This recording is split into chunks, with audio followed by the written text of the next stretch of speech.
دلوقتي انا معايا 100,000 ولا 500,000 جنيه وانتوا عمالين تقولوا لي اشتري عقار، قيمه فلوسك هتروح، واللي يقول لي اشتري ذهب واللي يقول لي اشتري دولار، وانا مش عارف اعمل ايه ومش قادر اشتري عقار. طب المفروض اعمل ايه؟ تعال اقول لك بقى، لو معاك من 100,000 جنيه مليون جنيه تعمل ايه عشان تحافظ على قيمه الفلوس دي في 2024. مبدئيا لو معاك من 100,000 لمليون جنيه وما تقدرش تدفع اقساط بس عايز تحافظ على قيمه الفلوس، هنا هتبقى فكره انك تشتري عقار صعبه. مفيش قدامك غير 3 اختيارات: يا هتعمل شهاده، يا هتشتري ذهب، يا هتحط فلوسك في حساب توفير.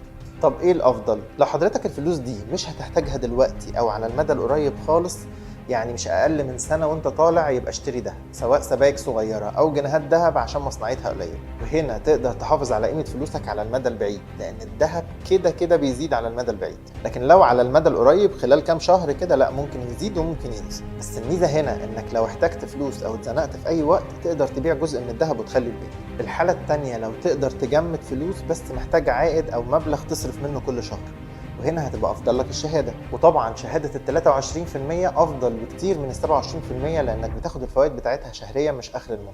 بس خد بالك ان قيمه الفلوس بالفوائد بتاعتها بعد سنه احتمال كبير تبقى اقل من قيمتها الحاليه بسبب التضخم اللي حاصل. الحاله الثالثه لو معاك مبلغ بس مش هتقدر تجمده لمده سنه، يعني المبلغ ده بتحتاج تصرف منه على فترات متقاربه، وعايز برضو تستفيد من المبلغ ده ويبقى بيجيلك عائد منه كل شهر، يبقى ساعتها هتحط الفلوس في حساب جولدن بلس في البنك العربي الافريقي. طب اشمعنى ده؟ لان ده الحساب الوحيد اللي بيديلك 18% على فلوسك بتصرف شهريا، ومش محتاج انك تجمد فلوسك لفتره معينه.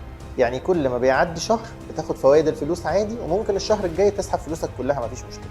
والحساب ده الحد الادنى بتاعه 50,000 جنيه.